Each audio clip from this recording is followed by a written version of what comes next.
یہ عام بیٹیوں کے لیے نہیں تھا، یہ شرف مخصوص تھا فاطمہ کے ساتھ کہ وہ آئے تو رسول اٹھ کے کھڑا ہو جائے. تو رسول کی سنت کیا ہے؟ سنت یہ بھائی توجہ رہے، لفظ سنت کا کام ہونے والے سنت یہ ہے، رسول کی سنت یہ کہ فاطمہ آئے تو رسول اٹھ کے کھڑا ہو جائے. تو یہ بار بار جب بھی فاطمہ آئے رسول اٹھ کے کھڑے ہو، مقصد کیا ہے؟ تو بتلانا یہی تھا کہ بھائی یہ ہے میری سنت کہ فاطمہ آئے تو میں اٹھ کے کھڑا ہو جاؤں. تو اب اگر فاطمہ کبھی دربار میں آئے تو کوئی سنت والا بیٹھا نہ رہے. گفتگو تمام ہو گئی. اگر میری بیٹی کبھی دربار میں آئے تو کوئی سنت والا بیٹھا نہ رہے. مجھے نہیں معلوم کہ دربار میں کیا ہوا، مجھے نہیں معلوم کہ شہزادی جب گھر چلی تھی تو کیا ہوا، لیکن میں اتنا جانتا ہوں کہ تیسرا دن تھا پیغمبر کے انتقال کو، اور تیسرے دن بیوی ایک مرتبہ سیاہ چادر اوڑھ کر اپنے گھر سے برآمد ہوتی ہے اور سیدھی تشریف لاتی ہے قبر مطہر رسول پر، اور آنے کے بعد کہتی ہے السلام علیکم یا بتا بابا آپ پر میرا سلام ہو. اور اس کے بعد دونوں ہاتھ پاپ رسول پر رکھ دیے اور رکھنے کے بعد وہ شعر پڑھا، وہ مشہور شعر صبت علیہ مصائب لو انہا صبت علی الایام سرنا لیالیا.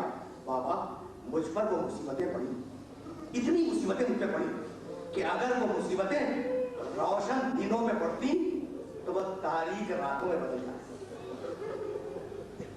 سوچتے رہیے گا کہ شہزادی نے اپنے کن مسائل کی طرف اشارہ کیا.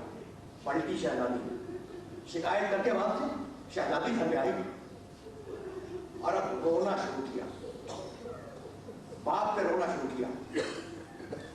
میرا یہ جملہ ایز اے ہیڈ لائن بطور عنوان کے آپ کے ذہنوں میں محفوظ ہو جائے. بی بی گھر میں آئی، باپ پہ رونا شروع کیا. آل محمد نے ظلم کے خلاف جتنے جہاد کیے ان سب جہادوں میں سب سے بڑا جہاد کیا ہے رونا. میں اب خدمت کروں بھائی مجلس ختم ہو، آپ باہر نکلیں، کوئی آپ کو ہنستا ہوا نظر آئے آپ نوٹس نہیں لیں گے، لیکن اگر کوئی روتا ہوا نظر آئے تو آپ کی فطرت آپ کو روکے گی، آپ کے قدم روک لے گی. میں پوچھو اس کے رونے کا سبب کیا ہے؟ تو شہزادی رو کر اپنے باپ کے سبب موت کی طرف متوجہ کر رہی تھی. صبح رو رہی، شام کو گریا، رات کو گریا، اتنا گریا کیا کہ ایک دن مدینے والے علی کے گھر پہ آئے. جملے سنیں اور اب مجھے اجازت دے دیں. مدینے والے علی کے گھر پہ آئے. بھائی میں اگر اپنے گھر میں بیٹھ کر رہوں تو آپ کو کیا ہے؟ میں رو رہا ہوں اپنے گھر میں، شہزادی اپنے گھر میں رو رہی ہے، لیکن مدینے والوں کو چین نہیں. آئے علی کے پاس، کہا ابو الحسن بنت رسول تک ہمارا ایک پیغام پہنچا دے. کہا کیا ہے؟ کہا پیغام یہ ہے کہ نبی کی بیٹی اپنے رونے کے لیے کوئی وقت معین کرے، جس وقت وہ روئے گی ہم اپنے کاروبار کو بند رکھیں، اس لیے کہ اس کے رونے سے ہمارے کاروبار بنیادی میں خلل پڑتا ہے. یہ پیغام لے کر علی حجرہ سیدہ میں داخل ہوئے، نگاہ پڑی شہزادی پر، کہنے لگے بنت رسول تمہارے لیے مدینے والوں کا پیغام آیا. پیغام پہنچایا. شہزادی بیمار تھی، مسند پہ لیٹی ہوئی تھی. ایک مرتبہ اٹھ کے بیٹھ گئی. کہا علی بھائی جملے کی تھا بلاتا کریں. علی ابو الحسن مدینے والوں کو جا کے بتا دیں کہ ان کے رسول کی بیٹی اب انہیں زیادہ بھی پریشان نہیں کرے. ان کے رسول کی بیٹی اب انہیں زیادہ دن پریشان نہیں کرے گی. تو ابو الحسن یہ تو پیغام تھا مدینے والوں کے، اور آپ سے خواہش یہ کہ آپ میرے لیے جنت البقیع میں ایک حجرہ تعمیر کر دیں تاکہ میں اپنے بچوں کو لے کر وہاں چلی جایا کروں اور وہاں اپنے بابا پہ گریا کروں. علی نے تاریخ لکھی ہے، علی نے اپنے ہاتھوں سے جنت البقیع میں حجرہ تعمیر کیا، جس کے کھنڈر آج بھی بیت الحزن یا بیت الحزن کے نام سے بولا. آپ نے گریا کیا، لیکن میں چاہ رہا ہوں کہ کسی مرحلے تک خود پہنچے اور میں آپ کی اجازت لے. وہ حجرہ تعمیر ہوا. शहजादी रोजाना सुबह अपने बच्चों को लेकर उस गुजरे में जन्नतुल बकी के चल जाती। सुबह से लेकर दोपहर तक बाप की क्या करती, बच्चों को लाती, हवाए जरूरिया का फरागत करती और फारिग करती बच्चों को, फिर वापस जाती पाकिस्तान में, फिर शाम तक नशीब रखती, अदर की नमाज के वक्त वापस आती। दिन पे दिन गुजरे, बहुत दिन गुजर गए और शहजादी का यह मामूल था कि रोजाना बच्चों को लेके जाती, गिरिया फरमाती, शाम को आ जाती। एक दिन दोपहर के वक्त अली घर से निकल गए, शहजादी घर में दाखिल हो रही, दरवाजे में मुलाकात हुई।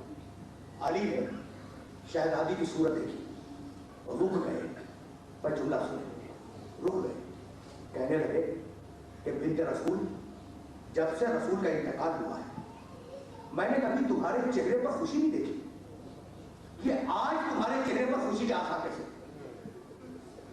आज तुम बहुत खुश लग रहा थी, बस ये सुनना था कि आप फतारा रहा आए ना बिट्टू, शहजादी की आंखों में आंसू आ गए, कहने लगे अबुल हसन क्या पूछते हो?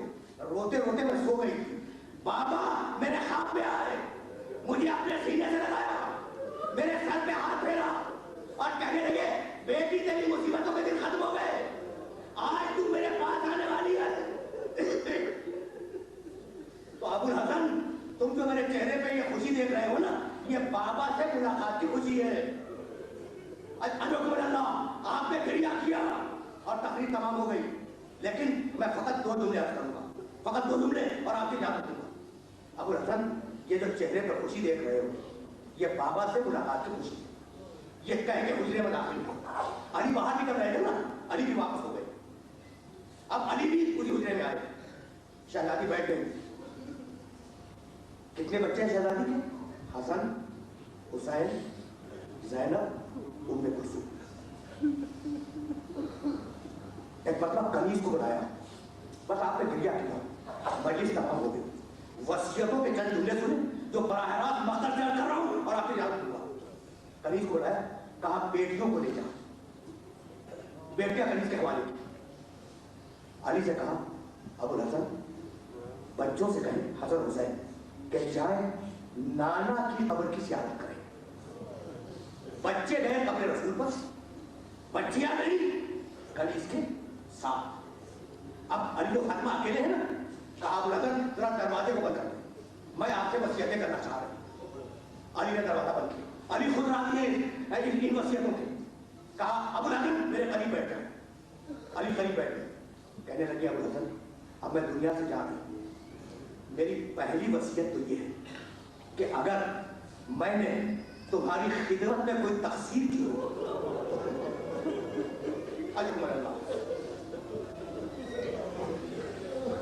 बस अब दो ही जुमले करूंगा और आपसे जान दूंगा, अगर मैंने तुम्हारी खिदमत में कोई तकसीर की हो तो मेरी माफ कर दो, क़यामत में मुआखज़ा न करना।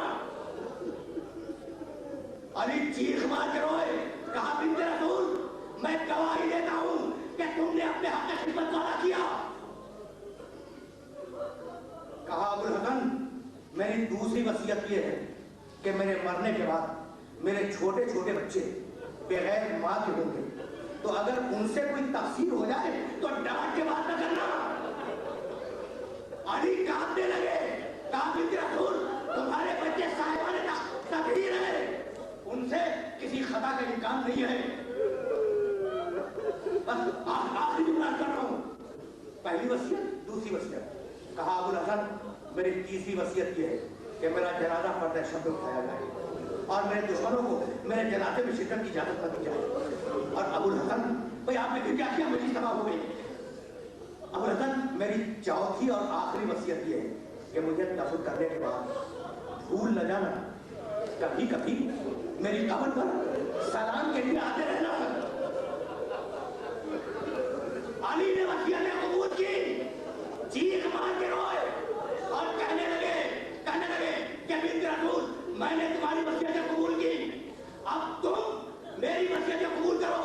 मेरी पहली वसीयत तो ये है कि अपने बाबा को मेरा सलाम पहुंचा देना और बतला देना कि उनकी उम्मत ने मेरे साथ क्या किया। और बिन्ते रसूल, मेरी दूसरी वसीयत ये है कि मैं जब तुम्हें ब्याह पे लाया तो मैं मुफलिस था, तुम्हारा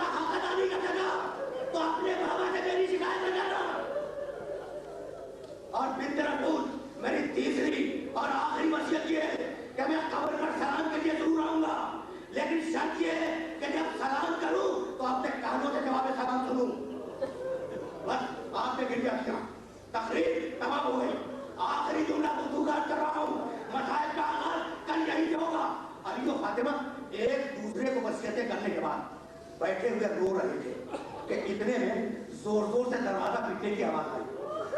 दरवाजा बंद है ना, एक मर्तबा आदि आगे बढ़े, उन्होंने दरवाजा खोला, देखा कि हसन हुसैन जुल्फों को बिखरा है, रोते हुए आ रहे हैं। कहा बेटो तुम तो नाना की कब्र की ज़ियारत के लिए गए थे, ये इतनी जल्दी कैसे आ गए?